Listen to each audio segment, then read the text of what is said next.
Sure.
Well, good evening, everyone, once again. And on behalf of entire Drone family, we thank you all for joining us for this virtual unveiling of Fall Again, Rise Again, an autobiography of Sandeep Aggarwal, founder of two unicorn startups, Shop Clues and Droom. Uh, with this, and I must tell you, this book is available on Amazon, Flipkart, Snapdeal, Droom, and all the leading bookstores in your neighbors. So please get a copy for yourself pretty soon. Thank you, Shashank. Without much ado, we would now like to invite our esteemed guests, which include serial entrepreneur, technology veteran, and passionate investor, Mr. Viren Rana, renowned investor and partner at Lightbox Ventures, Mr. Sid Talwar, an entrepreneur turned investor and founding partner of Lionbird, Mr. Haim Friedman, dynamic entrepreneur, Mr. Vishesh Tandon, to unveil the book.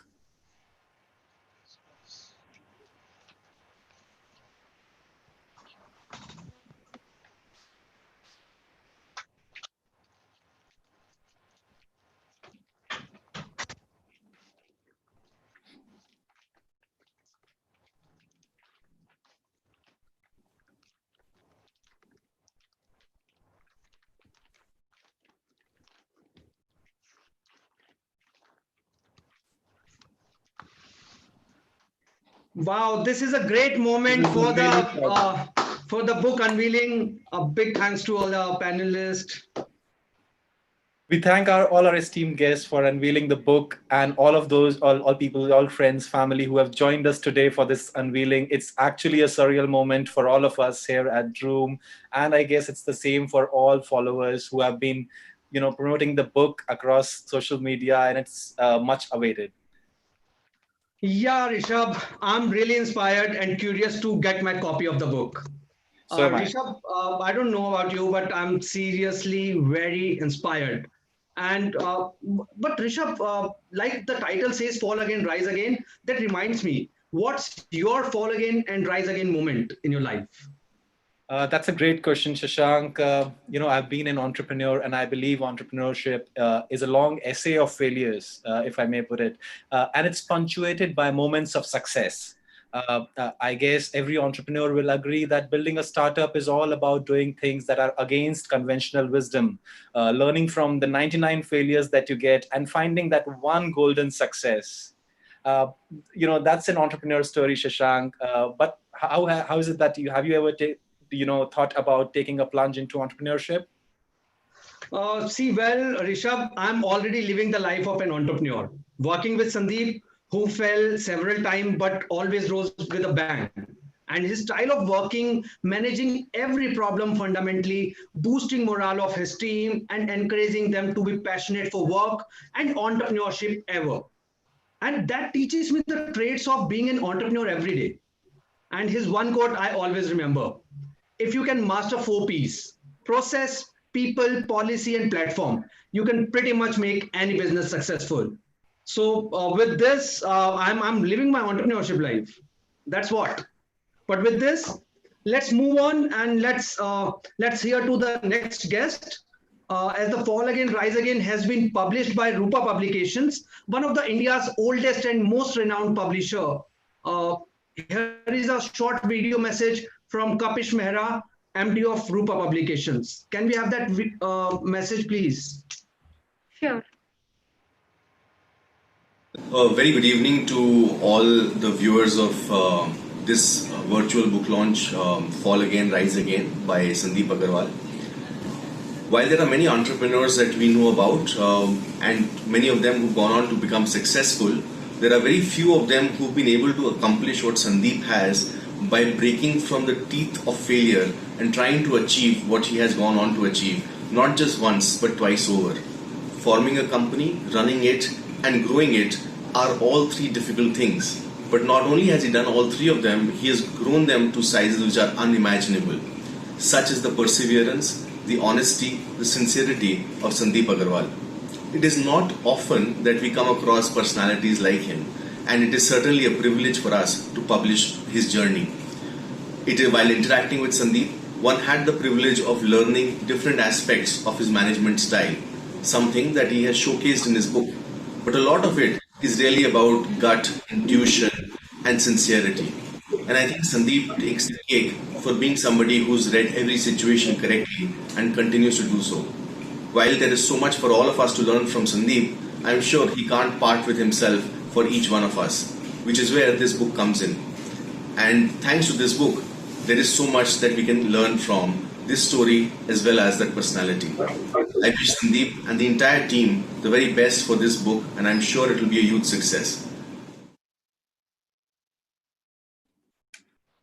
Thanks, Kapish, for the kind words. Shashank, being a droomer, I have had the privilege and, as some would say, an unfair advantage of learning directly with Sandeep. Building two unicorns in succession and mentoring numerous entrepreneurs to success, he has built a unique identity for himself. Most of us are aware of the tough times that Sandeep has faced over the past decade, but only few can imagine the intensity of those failures in professional as well as his personal life. Once I asked Sandeep, how is it that your worst 10 years been your most successful ones professionally? And what he told me that day, changed my perspective forever. He told me that when you have nothing to lose, there is nothing that you fear. And when you have nothing to fear, that's when your true potential reveals itself. This has been life changing for me, and I guess as an entrepreneur, I can so relate, go back in time and look how things would have been totally different if you can be fearless. All of this is easier said than done, but here we have someone who has actually used his failures as stepping stones to success. Before handing over the screen space to Sandeep, let me just show you a quick video of his life. Sandeep Aggarwal is a serial entrepreneur, angel investor, internet visionary, and philanthropist. He is founder of two e-commerce giants in India, ShopClues and Droom.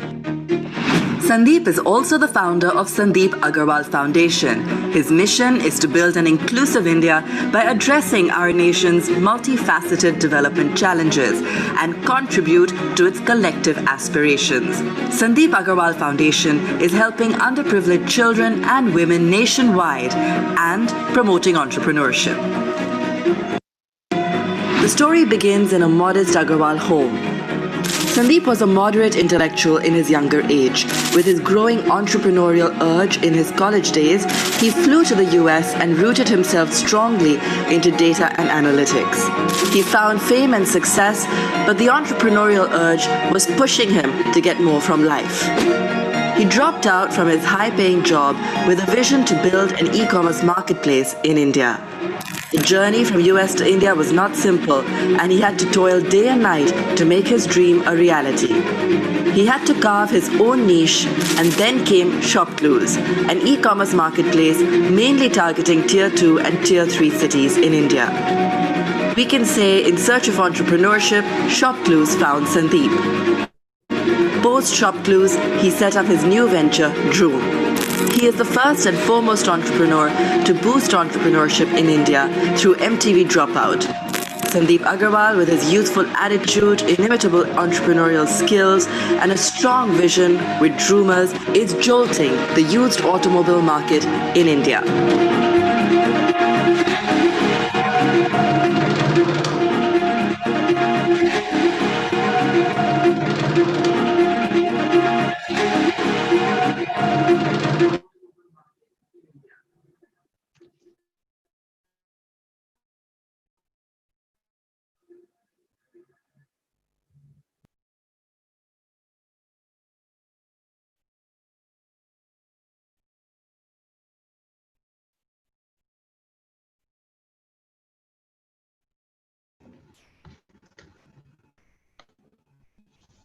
Over to you, Sandeep, from here.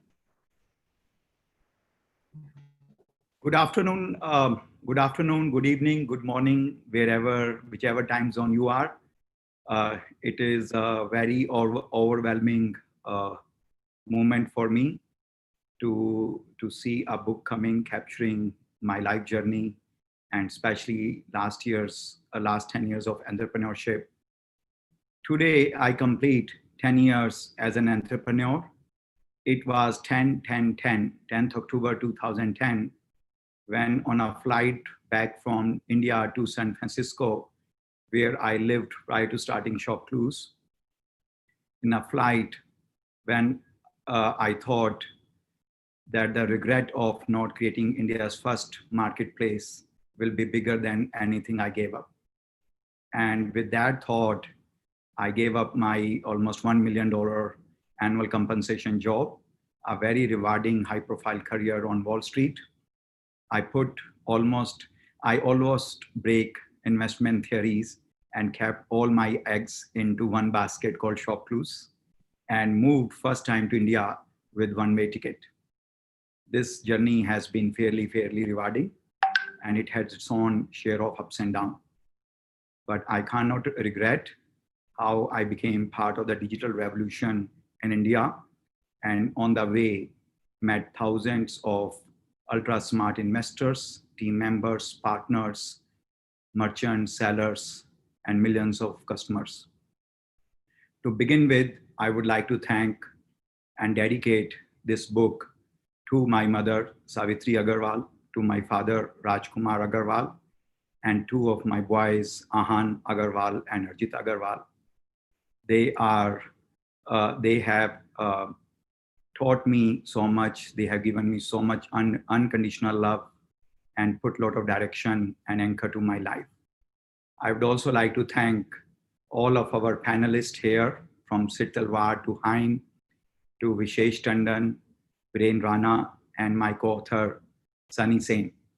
I would also like to thank hundreds of doomers who have worked very hard, sometime 3 days non-stop, creating transcripts, branding, cover page, distribution of the book, all aspect. There a lot of hard work has gone, and all other people who have believed in us and making this possible. I'll just take 2-3 minutes more just to give a quick gist of what is there in the book. So, I was born and raised in Chandigarh, went to a convent school at the age of 4, which was 4 streets down my home. One day, as a small baby, I came to know my dad, who worked with Government of India, got promoted, and we are going to move to a much bigger house. We will have, instead of 2 toys per year, I may have now 4 or 5 toys per year, and income level of my dad will go up, without realizing that we will go into a smallest possible town in India, and I will be sent to a school where there's no bench to sit. Sometimes teachers are not there, and there was no toilets. That's how my schooling started. Fast forward, I went to US in 1999 as a student. I was quite shy, very introvert, could barely talk in English. 6 years later, I was live on CNBC, Fox News, Bloomberg, all the prime TV channels, sometimes sharing a news where President Barack Obama is updating America on Iraq war, and I'm talking about Google and its quarterly earning. So it was fairly rewarding, but it was not easy. When I landed in US, .com boom was going on, and I was spending a lot of money to get my MBA. When I graduated, joined my first company, within first 6 days, 9/11 happened. The company I worked went down from 26,000 full-time employees to 12,000. Luckily, I did not get a job, but every day I will update my resume, will also check ticket price for going back to India. While looking for an internship, 37 investment banks rejected me. I still actually those days, acceptance or rejection will come with a letter. I still have those letters with me. Finally, ended up coming to Wall Street 4 years later after I graduated, working with two different companies. And then financial meltdown happened in 2008. Lot of legendary old guards of Wall Street, investment banker, well-known research analyst, lot of hedge funds, portfolio managers, they all got kicked out because market just shrunk. Somehow I survived, but I had its own ups and downs. And then in 2011, I started ShopClues as a 35th entrant into Indian e-commerce.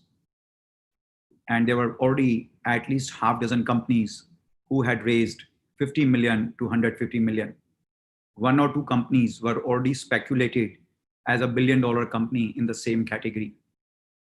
We had raised $1.95 million.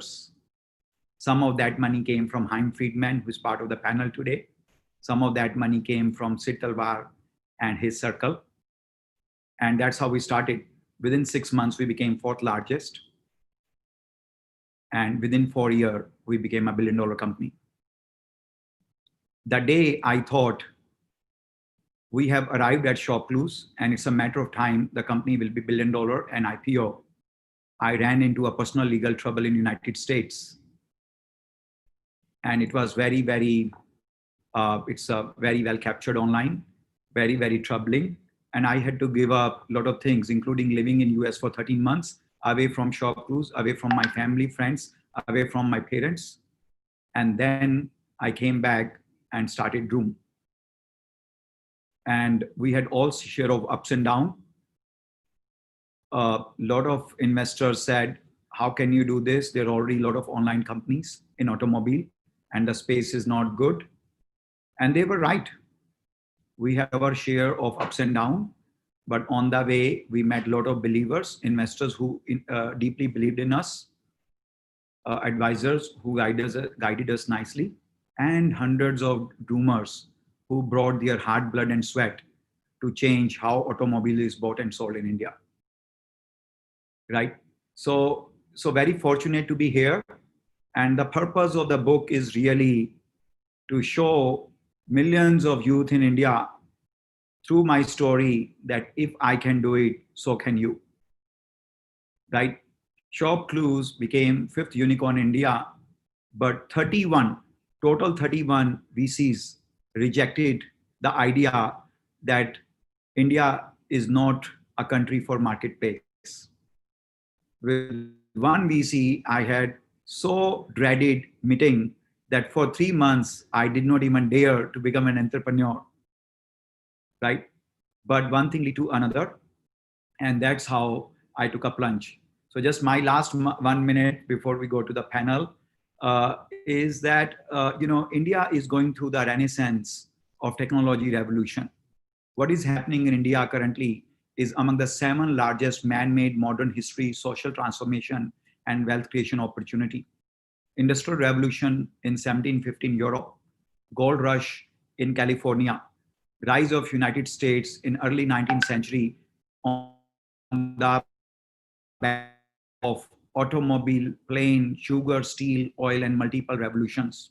Rise of Japan after World War II, rise of USA again through the software, internet, artificial intelligence, rise of China as a global hub of manufacturing in last 40 years. And I would say last 10 years, digital revolution in India. When I came here in 2011 to start ShopClues, the entire digital economy was 80 million internet users, 2 million bought something for living. The public and private value of all the internet companies were 2 billion, half dozen VCs, and maybe 3 to 4 private equity funds, and maybe under 2 dozen angel investors. Today, India has 800 million plus internet users, 200 million buy something online. The public and private value of entire digital economy would be close to 250 billion. There are probably 200 venture capital firms. There are probably 50 to 70 private equity funds. and there are probably 25,000 well-known angel investors. Finding a talent, finding an investor, finding your mentor is no longer something which was very unique when I came as early as 2011. So guys, this is we are going through a renaissance of technology. My feeling is $500 billion in new wealth, and by 2030, India can create 1 trillion in new wealth, deep social transformation opportunity, and each one of you have a chance to make an equal impact. It's the first time there is a democratization of entrepreneurship, and anyone who's creating this or will create will have 3-4 things common. They all will be first generation entrepreneurs. None of them will be born with silver spoon in their mouth. They will all come from a typical middle class family background, and they will not have a privileged last name. Still, they can create larger than life impact, deep social transformation, and a lot of employment creation and wealth creation opportunity. So thank you so much for joining us today. And thank you so much for everyone for being part of this journey. Shashank, back to you. Thank you, Sandeep. I'm sure your words and this book will be an inspiration to many as it has been to us. Now let's explore a few more facets of your life with people who have been part of your falling and rising moments. For this, we invite all the panelists, and now I hand over the screen space to co-author Sunny Sen to moderate the panel discussion. Over to you, Sunny. Thank you, Shashank. A great and a warm welcome to all the panelists, and good evening to everybody who has joined us for this session. It's a very overwhelming moment for us, for Sandeep, for me, and I have spent about more than 3 years to finish this book with Sandeep. I have seen Sandeep through many phases in these 3 years, and I'm sure Viren, you, Haim, Vishesh, Sid, all of you on the panel have seen a lot more than what I have seen, and see him rise through every small and big failure has been quite fascinating for me. So Sandeep, before I get into discussing with the rest of our panelists, I just wanted to ask you one thing, which I've held back since the time I started writing this book. Let's start at the beginning of the beginning. When we first started talking about the book, you were very skeptical of doing a book at that moment. Why were you skeptical? There are so many things that was there to tell, which we have eventually written in the book. But at that moment, you had not. You were not sure whether you should do the book or not. Yeah, Sunny, that's a great question. As you recall, probably we first time spoke about the book was maybe way back in 2016. I think the biggest reason was I did not want this book to come across as someone patting his own back, but more of a maybe the way we pick up autobiography or a textbook or a best-selling business book, and we learn something which becomes inseparable from us and a life lesson. So I wanted to come across the book like that. So in the beginning, I would always struggle that, would it be like would it be doing a justice, because also I see my entrepreneurial journey, honestly, maybe while today I complete 10 years, I see that as a, as long as I'm alive, I want to do what I'm doing.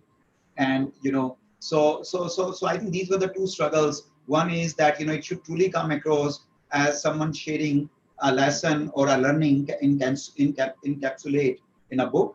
And second is, how would I be perceived is if, am I retiring from a, entrepreneurial culture and doing it? But, eventually I think encouragement by you, encouragement by our publisher and so many other people, friends and family, we decided to go ahead. Right. So everybody, I would urge you to read the book. It is a fascinating read, and it's lovely to see the different phases of a human being's life and what does that mean to that human being in those phases, and how the meaning of success, the meaning of failure, the meaning of life itself changes through a human being's in a human being's journey. Coming back to the panel, and I would like to ask Vishesh this question, because perhaps the beginning of the book was because a certain comment of Vishesh, and Vishesh has been a friend and has perhaps known Sandeep longer than anybody else on this panel. And Vishesh, you came in at a time when Sandeep was going through his lowest moments, perhaps. 2000, 2012, 2013, that was the time, and the chips were really down. What was going in your mind when you told Sandeep to bounce back, actually? What did you see in Sandeep at that moment that you thought that, Sandeep can bounce back? Because not many people bounce back from that kind of a low period. Vishesh, over to you. So, thank you, Sunny, Mr. Viren Rana, Mr. Friedman, Sid, Sandeep. A very good evening to all of you. Uh, Sandeep, the name for me means he's a fighter. I have seen Sandeep. I've seen him fight all the time. He just would not leave anything on fate. With being a fighter, he's a visionary. He's a risk taker. He has an analytic mind. He has a very good sense of humor. He's courteous. He's a very it's a direct formula to be a unicorn man. He's a unicorn man. I want to narrate a story of my college time. So we were having a cultural festival in our college time, and we had a fashion show, and I was the choreographer of one of the sequences, a western sequence.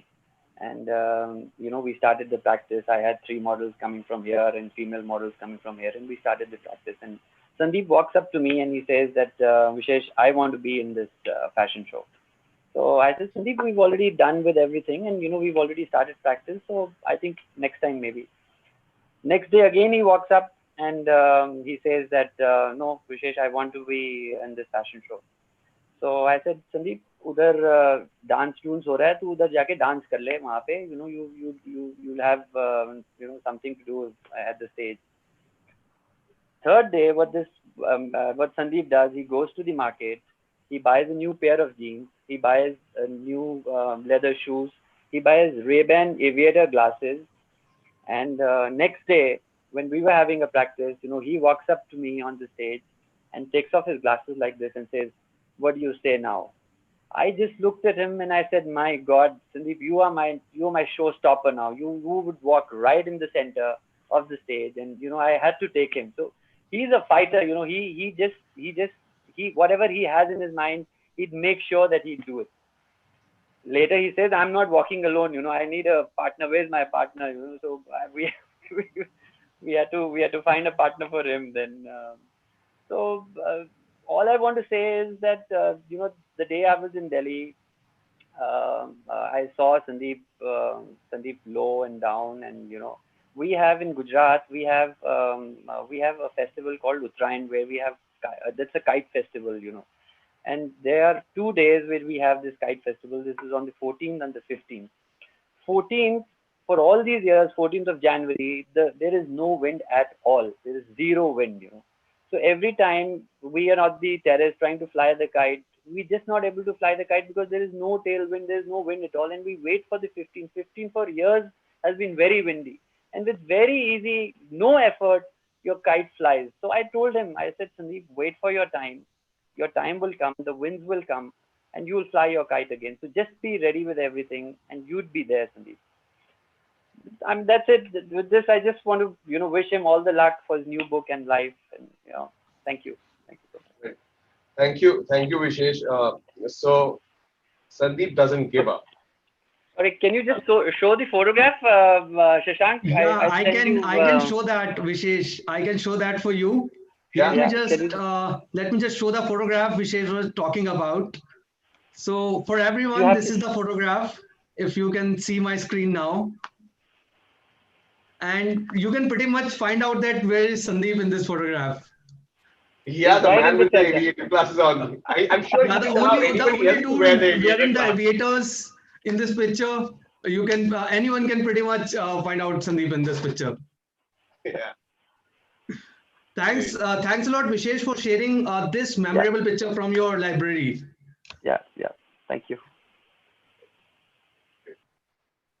So as Vishesh said, Sandeep, you don't give up. But here is another person sitting on my right-hand side, wherein you also don't give up. So first time you perhaps missed the opportunity of investing in Shop Clues, and then you in Room, you did invest, and you have been friends since that time, and but you invested in Room at a time when perhaps Sandeep was not in the best position in his life, and as we talked about the situation that his legal case was still going on. Not many investors were ready to back you at that point of time, but you backed him. Why? What was going in your mind when you said that? Okay, even in this time, I will back you. And what was about the missed opportunity there? So basically, I met Sandeep in 2011 when I moved back from Silicon Valley as well after spending about 15 years.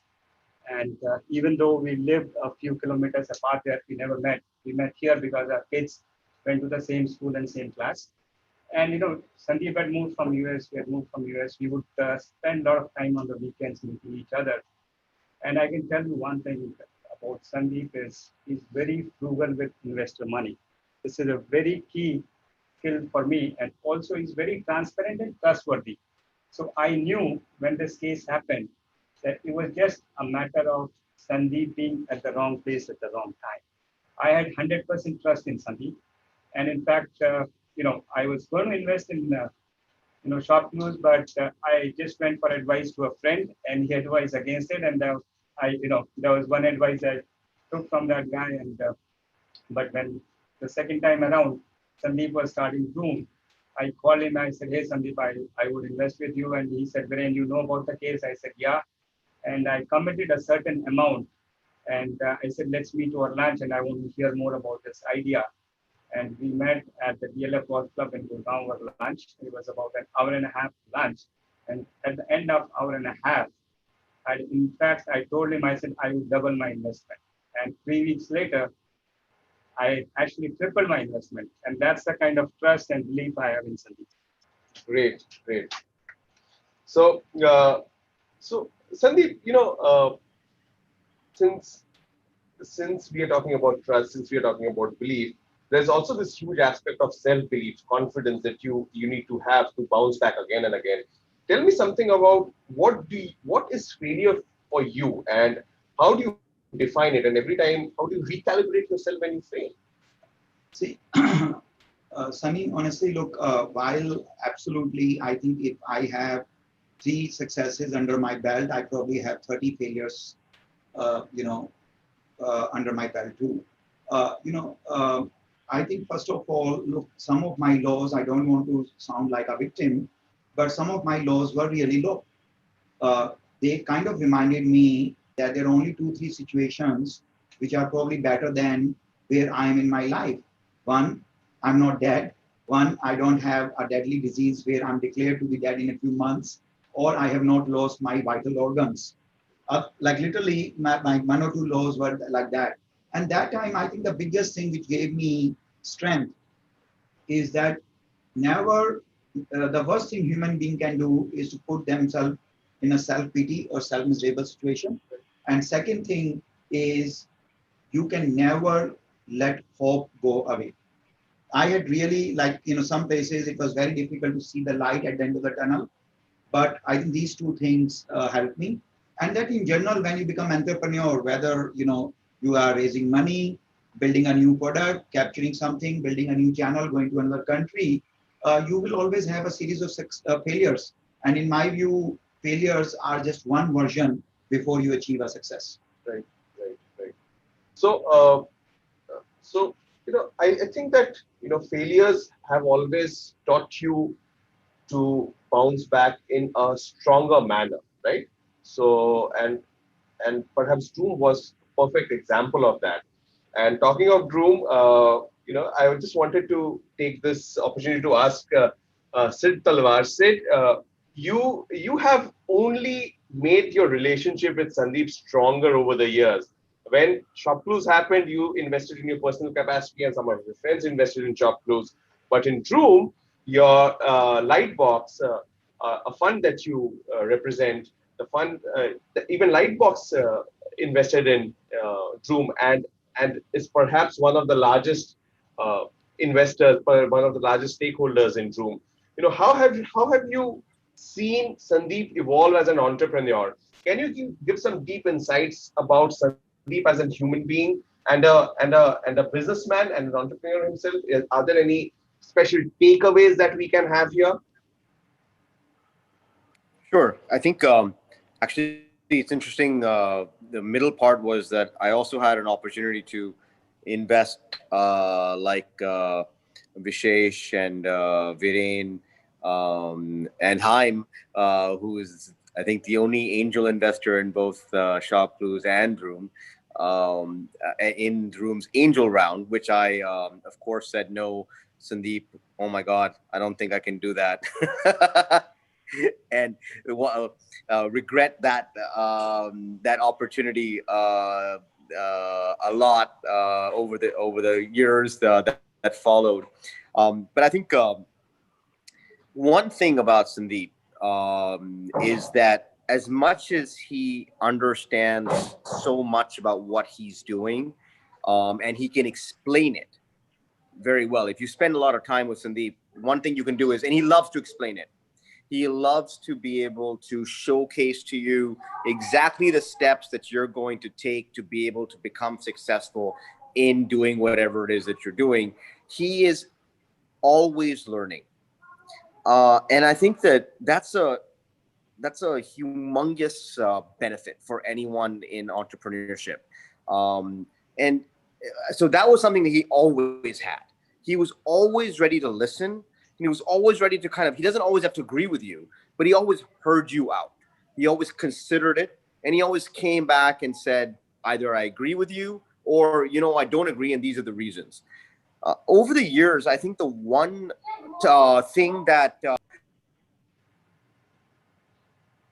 one of the things that I think massively came out over the years for Sandeep was after a lot of the things that happened in his life. And I think this is what happens when you do, when you go through ups and downs, a massive amount of humility comes out. I think when Sandeep was building Shop Clues out, after a while, Sandeep knew exactly the steps that were going to be taken. He didn't forecast anything going wrong with Shop Clues because nothing could go wrong with Shop Clues. He didn't forecast something could go wrong in his life that might impact Shop Clues. When he came to Droom, he looked at it. He knew anything and everything could go wrong. And I think that added a little extra edge to how he thought about life, and not to take anything for granted, and not to think that just because and it's not only the court case, so many things happen in a human being's life as it happened in Sandeep's life. Unfortunately, I haven't read the book yet, so I don't know everything that he's included in the book, but I can't imagine he could have. The book can't be that long. And I've been with Sandeep for very, very close, almost day in, day out in some cases for, a decade now. And so I know for sure he hasn't included everything in his book. It's impossible. But every one of those opportunities made him, allowed him to become more and more humble and understand that if anything can go wrong, something will go wrong. Be prepared for it. And I think that's something that I've really gotten out of the learnings of Sandeep.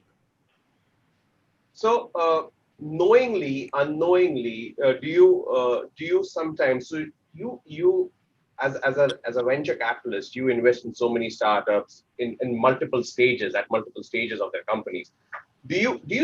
Have you started looking for some of these Sandeep traits in founders when you are talking to them, when you're trying to understand whether you should invest in these companies or not? Have you started doing that?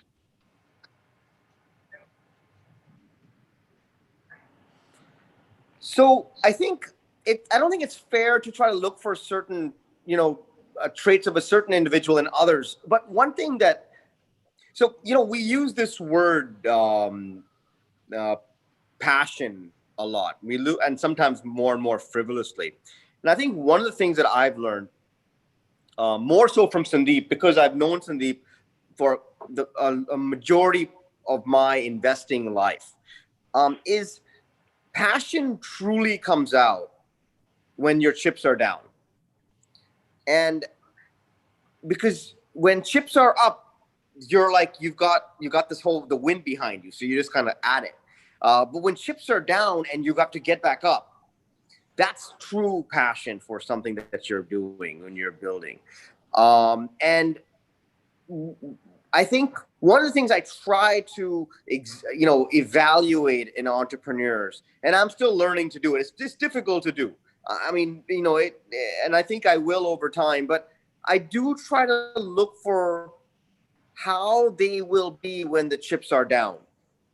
And I think that's critical, because when they're with you, they have a show in front of you, right? When they're presenting to you, when they want to raise money from you, it's all fun and games. And you really don't know what they'll be like when things go wrong. One of the things that I had an advantage of at Dhroom, investing in Dhroom, was I knew exactly what Sandeep was like when chips are down. We had spent a few years together now with chips so low that you can't get more lower than that unless, something dramatic happened to him health-wise. And so I think that was a humongous benefit that I picked up between my time having invested in ShopClues and my time having invested and spent time with Sandeep and having invested in Dhroom. And I look for that, but it's not always as easy to do that. Right. Sandeep, how do you do that? So how do you keep the passion going? How do you keep the fire burning inside you, even in your low moments? Most of us aren't able to do that, right? Also, I would just say before he answers this question that a lot of it has to do with having the right investors behind you. Not to take credit. Yeah. Not to take credit for this, but a lot of it has to do with that. Right. Because Sid has a veto power as part of his shareholders, right? So I think that's answer is that. No, we'll keep that aside for a bit. We will. What's that inside Sandeep thing that keeps the fire burning always? Sunny, I don't want to sound like a grandfather, and honestly, I have a long way to go in my own entrepreneurial journey. Yep. So, but when I look back my history, even I speak with Droomers, previously with ShopClues, I think honestly, when I was 4-year-old, learned bicycle first time. When I went to various schools, every 3 years, my dad will transfer from one city to another. So building new friends, going to new colleges, new to schools. I think during all these times, I did not realize that, whatever I did with a lot of zeal and passion. Right? I'm always high energetic. So I think it manifests almost in everything you do. Right. So but the two things which I previously mentioned, I think they are very inherently engraved in me. Is that one is I would say, look, 2-3 things. One, I would always dare to dream. A lot of people who mitigate their risk are very high achievers, excellent education background.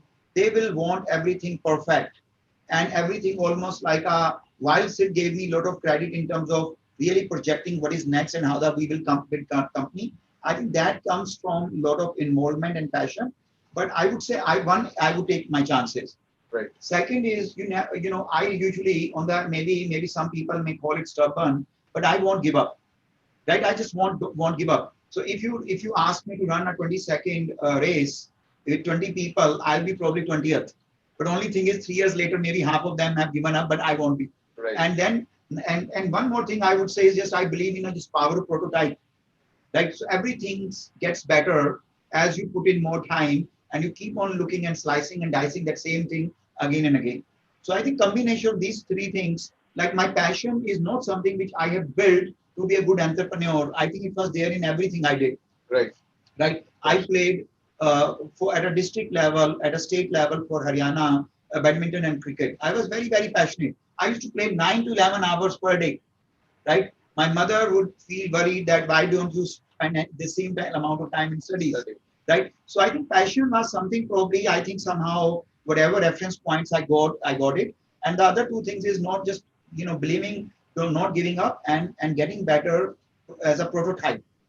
right? I think those things probably helped me to do whatever I have done as an entrepreneur. Right, right. So while you took chances and took those bets in your life, there are a lot of people who took bets on you, who took chances upon you, who gave you the chance. And I believe Haim Friedman is one of those people, right? Haim, so you invested. You started your investment journey with ShopClues as an angel investor. You invested again in Droom, and perhaps the only two Indian companies you have invested in ever. What's so special about Sandeep's ventures that you keep investing in them? Yeah, you're right. Talk about beginner's luck, right? Not only was Sandeep, was I Sandeep's first investor, but Sandeep was my first investment. So, I feel lucky about that. And when we started discussing Sandeep's marketplace ideas, it was a fortunate time for my brother and I. We just at that time recently sold the company that we ran for about 20 years and started thinking about our next careers, thinking about can we fit within those exciting venues of angel investing or startup investing later on, and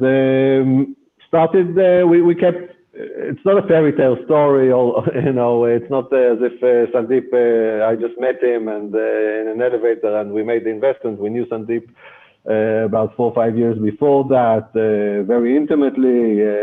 Kept in touch, and when he started thinking about moving back to India and starting up ShopClues, at that time. I knew something, very important. I knew what he was giving up, and I'm not just talking about, his financial package or his lifestyle in the States. The guy was a Wall Street analyst. Okay, so he had the privilege of years sitting in the stadium and criticizing the players, the coaches, criticizing everything. And at that time, he knew very well the hardships of setting up e-commerce company number 35 or so in India, and I knew Sandeep, as a guy that as the analyst who covered my own public company, which was a niche software company, and the guy was so diligent and learned everything you need to know about this business, which I don't think he ever even heard of before he was tasked with the job.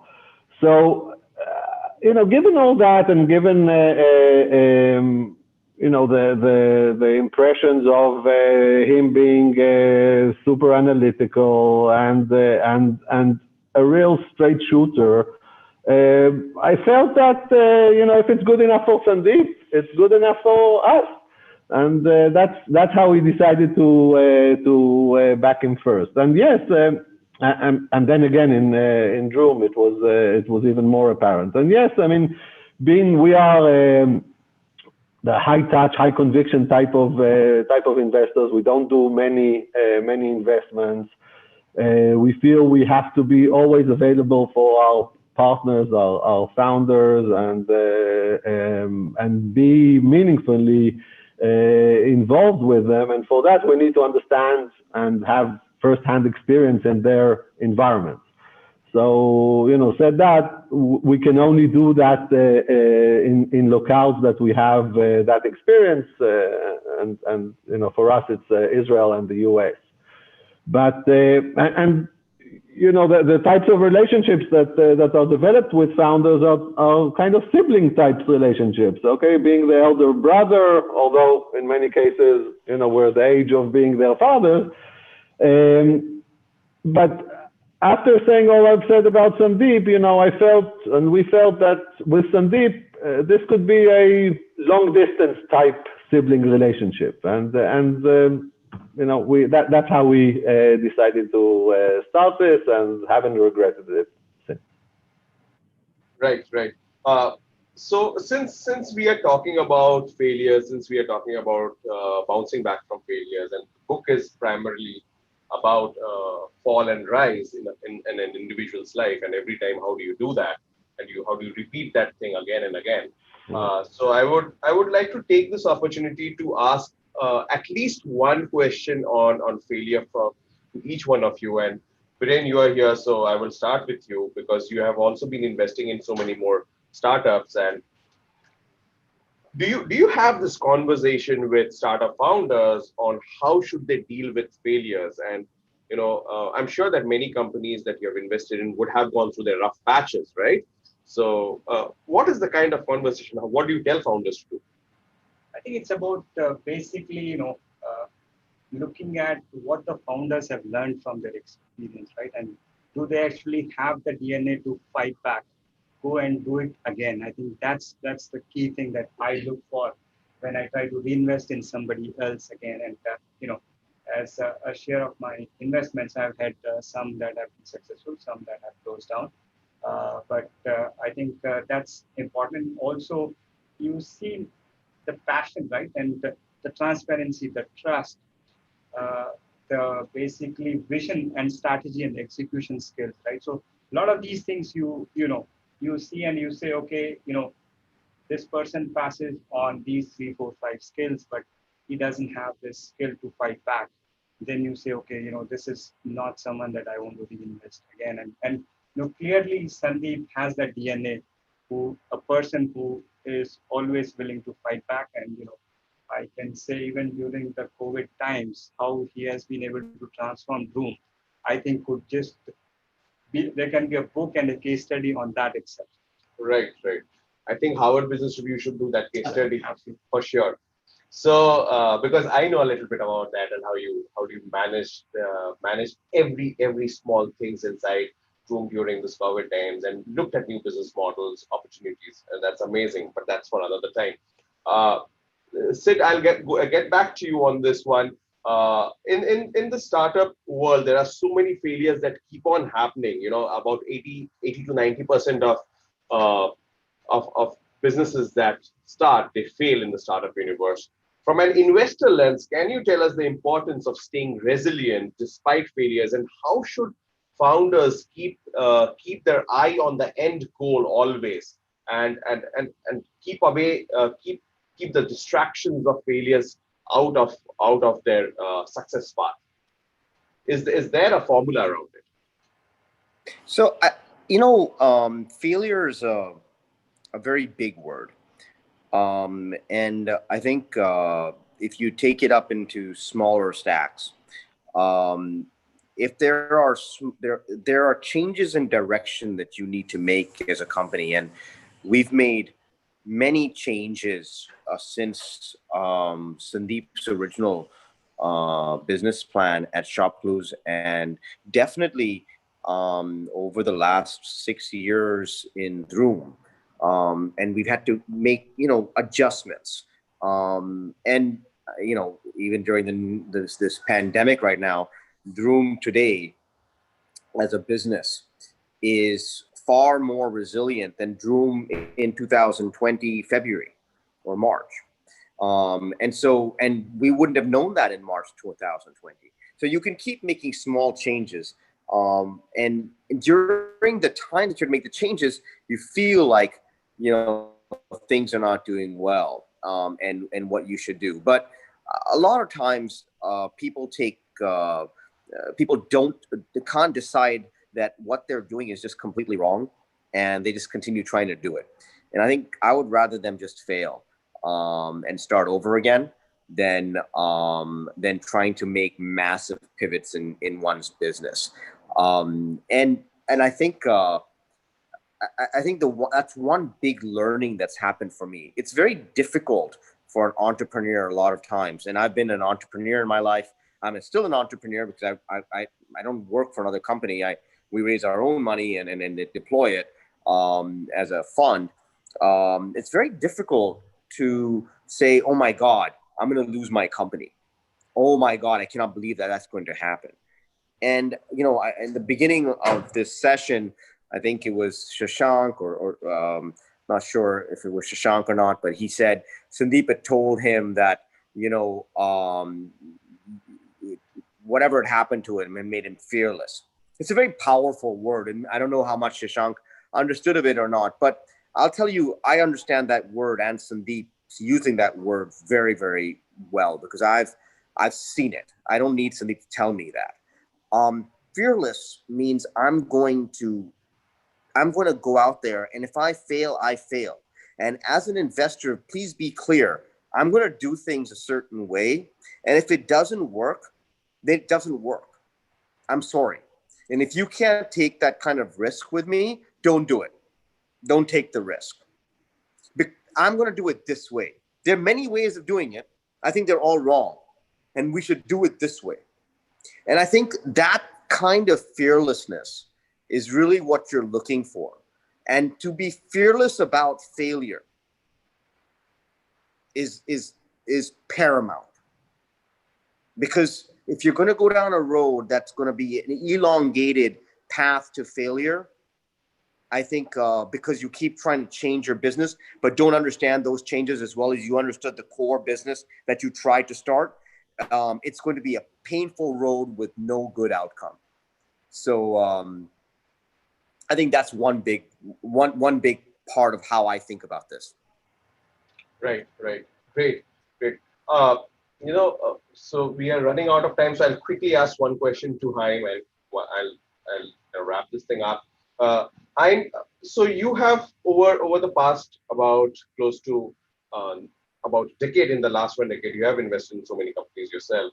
And how do you see, is there this correlation between failures or down, or when the chips are low with opportunities? Is there a correlation of failures and opportunities? And do you see founders missing on that? Do you see that? How do you see as an investor that founders should capitalize on those moments to pivot, build better businesses, introspect? Do you see that happening?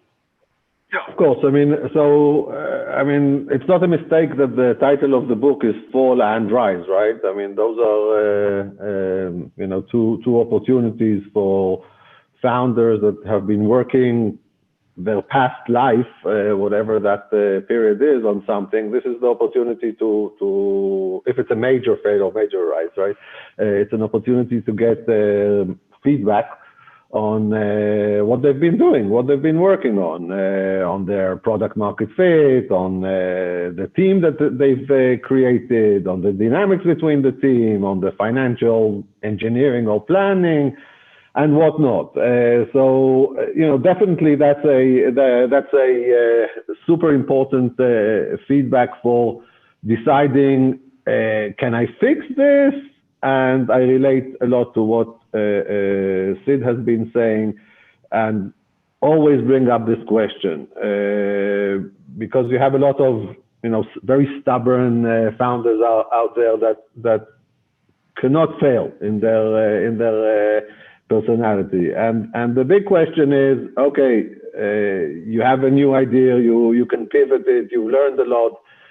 Are we doing this in this original setup, or are we starting fresh? And that's a very big question, because it comes with, closing up comes with a lot of disappointment, personal feelings around failure, but you have to take it with a cool glass of water and think, what are the assets that I have created in this failing first? Investor fatigue. You've gone through a few good years with your investors. Are they willing to continue? You've been diluted to hell at that point. How do you deal with that? So it's not an easy discussion, and it's usually like, it's not you feel brave if you can pivot the original setup and, right from there to into the horizon. But many times it's the right decision to take is let's wrap up. Let's learn what we've succeeded in. Let's learn what we haven't succeeded in, and take some time and think between yourselves and discuss what's next. And throughout that process, as Sid said, your investor base is your most important asset. So keep them close through the lows, be candid with them, use them, and take it from there. And Sandeep knows all that. Great. Thank you, Ayn. Sandeep, just one last closing, I would rather call it your mantras in this, about this. So, and what would you, there's so many founders out there who are starting afresh, who are thinking about ideas, who have just started businesses. You have invested in so many companies, you're an angel investor yourself. What are those top 3 things that come to your mind if you have to tell founders that these are the things which you should always keep in mind while building businesses, no matter whether it's the best time in your profession or in your building a business time frame, or it is your lowest time? What are those 3 things you should never take your eyes off? See, look, I think everything starts with a passion or energy. So in my view, that should never diminish. Passion is one. Right. So yeah, let's call it passion. Second thing I would say is, conviction. Okay. Like how Sid mentioned, that we are, there are so many ways someone is solving the problem, but you are solving a problem, or you identify an opportunity different than others, and other may see that as a size of dirt or pebble, but you see that as a mountain or a rock, right? So it's a real test of one's conviction. Nobody will, you will have more evidences which will say that perhaps you are wrong, you are not doing wrong. Yes, one is being stubborn, never give up is different thing, but conviction, it's a real test of conviction. So have a very high conviction in what you are doing. That will be number 2. Number 3 will be always believe in power of prototype. From a latest version of iPhone to the Hollywood or Bollywood top actor, you see their first movie and you'll say, seriously, someone even gave them their lead role 20 years, 30 years back to anything, right? So that is one thing. And then maybe because it's part of my Wall Street legacy, part of how I operate, at least for me, it has always worked, is if you can measure, you can control. So in a world where so much of us are so digitally connected, always make it a point to measure. If I have a wearable technology, I'm talking and it says your blood pressure just went up. It's a measurement. I will now breathe. If I step on a weighing scale, it says, Sandeep, you have gained 2 kg weight from the last time you measured. I'll take a measure to control it. So those are the 3-4 things I would say. And I'll be honest with you, they have not only helped me in entrepreneurship, probably all other aspects of my life too. Right. So I'll sum it up for all of you who are listening to us. Passion, conviction, prototype, and measurement. These are things that founders should never take their eyes off, in Sandeep's words. Thank you, everybody. Thank you, Sid. Thank you, Vishesh. Thank you, Viren. Thank you, Hein. Thanks, everyone, for being on the panel. Such insightful comments on Sandeep and on businesses overall.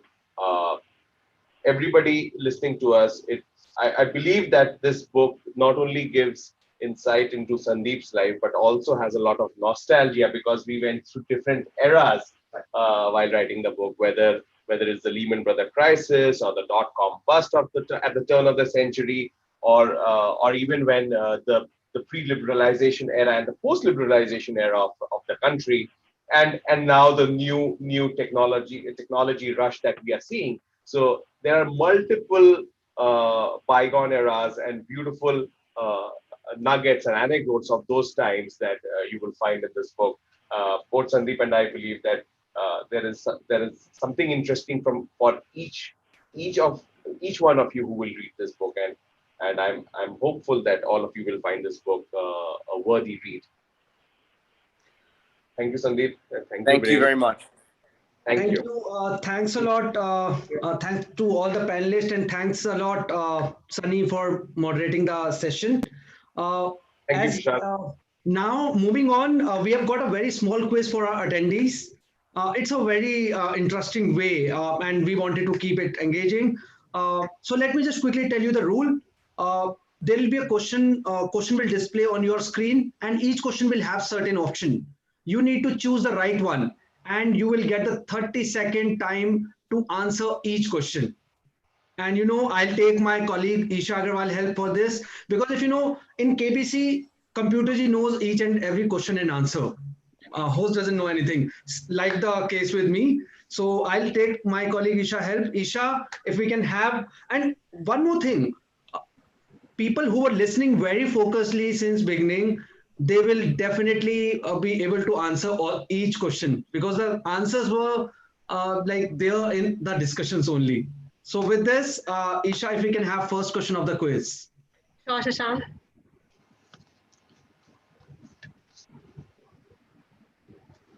So first question on the screen is, when did Sandeep Aggarwal start his entrepreneurship journey?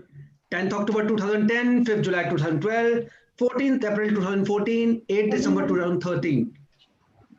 In beginning, I did mention this date. So let's see how many people got it right. But time is running on this. Just 6 seconds to go. Let's see how many people give the correct answer for this one. So time is up. Time is up. And 65% people got the correct answer. 10th October 2010 is the correct answer. And today, Sandeep completed a decade of his entrepreneurship journey. Moving on, what's the next question we have, Isha, with us? So next question on the screen is, which of the following TV reality show was judged by Sandeep Aggarwal? The Vault Show, MTV Roadies, MTV Dropout, none of the above. Just a quick hint, this was the only TV reality show particularly for startups.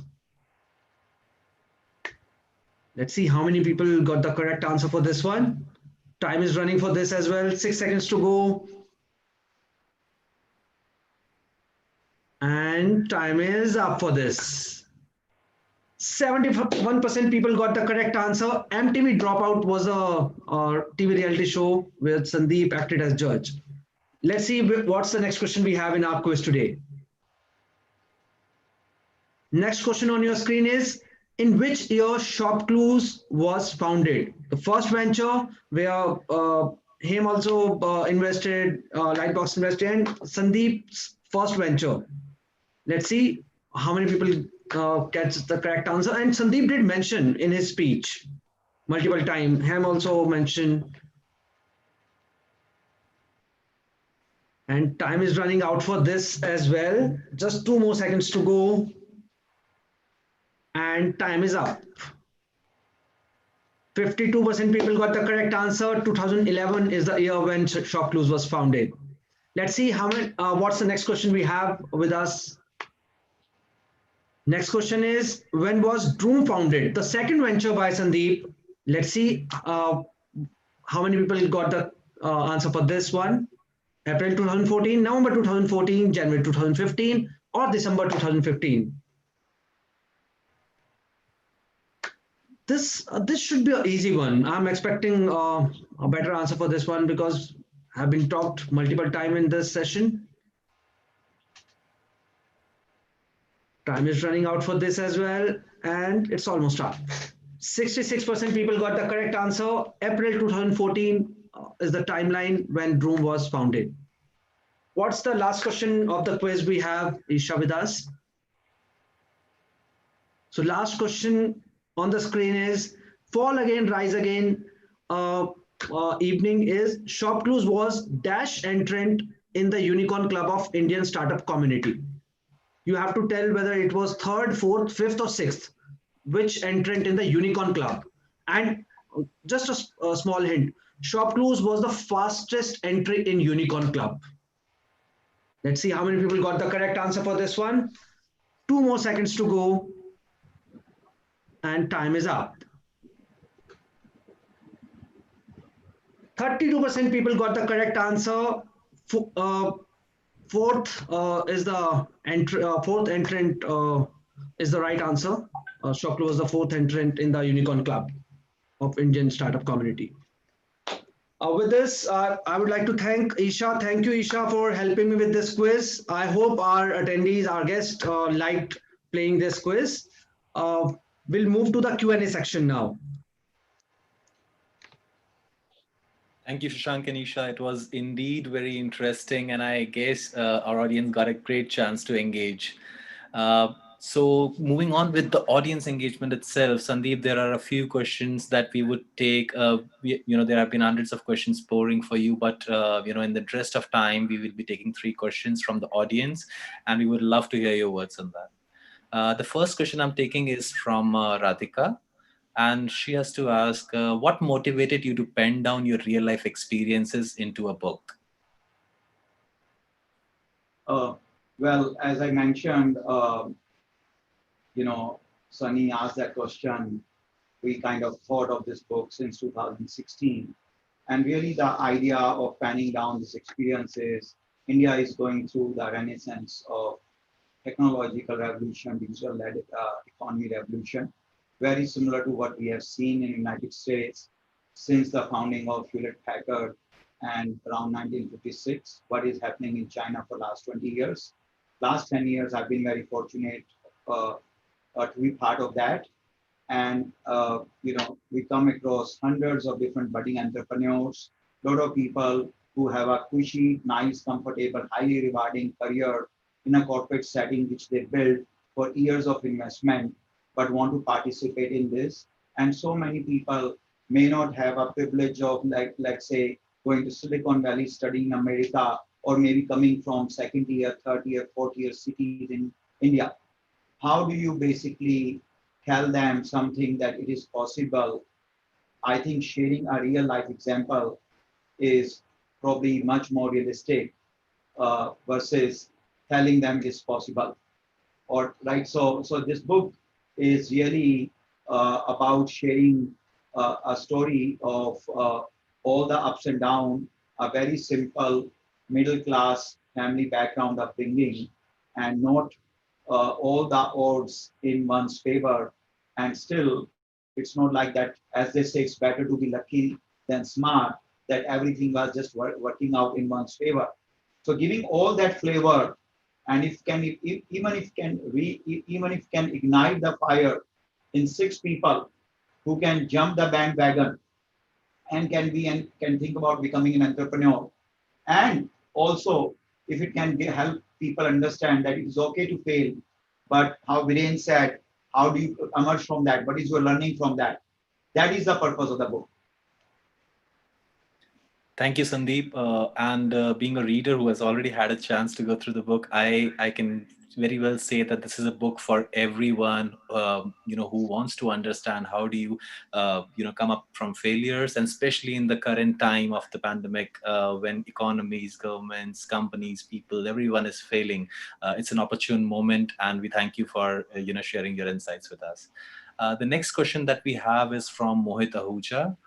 He wants to ask you, what is the importance of mentorship, and who has been your mentor, and how has it motivated and taken you to success?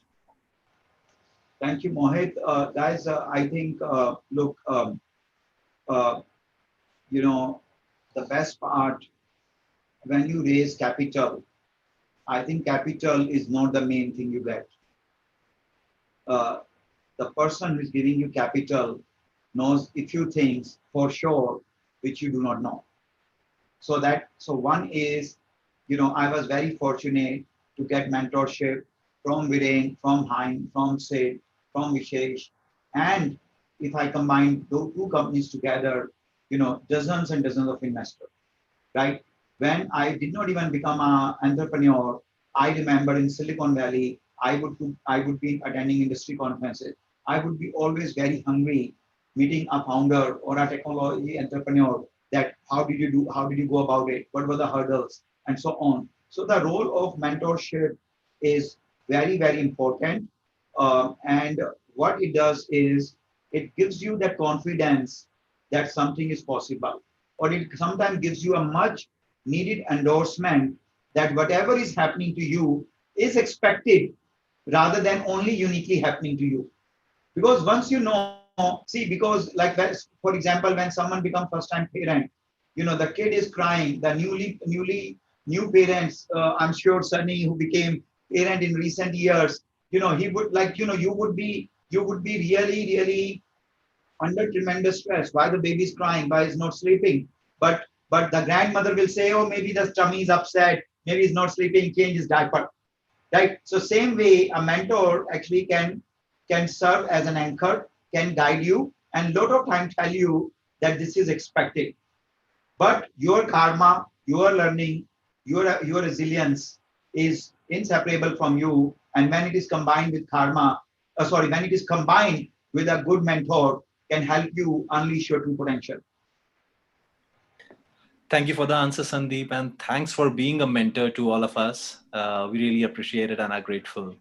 The last question that we are taking for the evening, what is the one thing which has stopped you from giving up? If you have to summarize it all and say it at once, I just can't give up. Sorry, Rishabh, can you? I did not understand the question correctly. What is that one thing that which makes you go again and again, go after it? Why don't you give up? Yeah, I think look, I would say it's a undying human spirit, right? I mean, Rishabh, like it's captured in the book. When I was dealing with my legal case in the United States, I had absolutely no clarity. I could not see any light end of the tunnel. I would buy a $7 meal for lunch, which I will have half at noon and remaining half at 7 p.m. Sometime the second half is no longer fresh and arguably stale, right? So I had seen that after knowing that it's just a matter of time, Showcruise will be a $1 billion company, right? But I think what has kept me going is really this undying human, the human spirit, the undying hope that you can even extract the water from a stone, right? Someone may call it ignorance is bliss. Someone will say foolishness, or someone will just say being passionate about the things you do. But I think that's what I have. There's no other magic wand. There's no other motivation of how much is a bank balance or a Swiss account or a net worth or a popularity. It's really that human spirit which keeps me going. Thank you, Sandeep, and we are really inspired. The way the book, the way the book narrates your story, and the way that we have seen you in person. That's it for the Q&A. Before we move on, there's a special mention. We have Mr. Naren Bakshi from Fremont, California, and he says hi to you and we'll try to connect to him.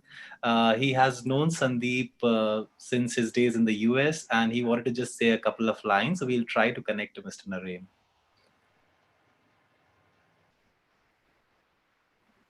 Can you please give access to Mr. Naren? Yeah, Mr. Naren, you can talk now.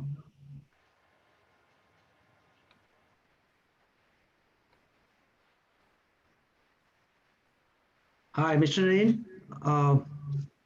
You can just unmute yourself and you can talk now. I think there is some technical glitch at this end. But thanks a lot for the lovely panel and for the lovely questions coming in. And I would like to give thanks to all the panelists taking out time to join us.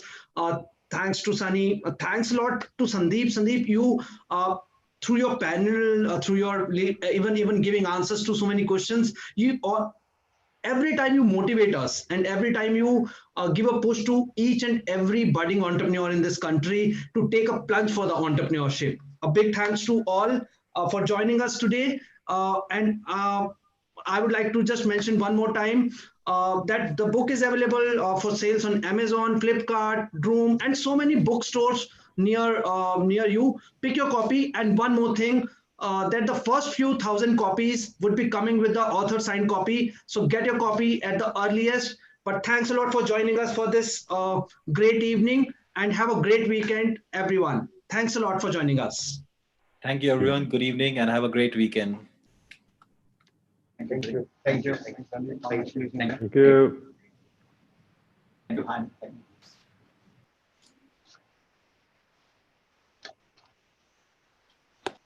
you.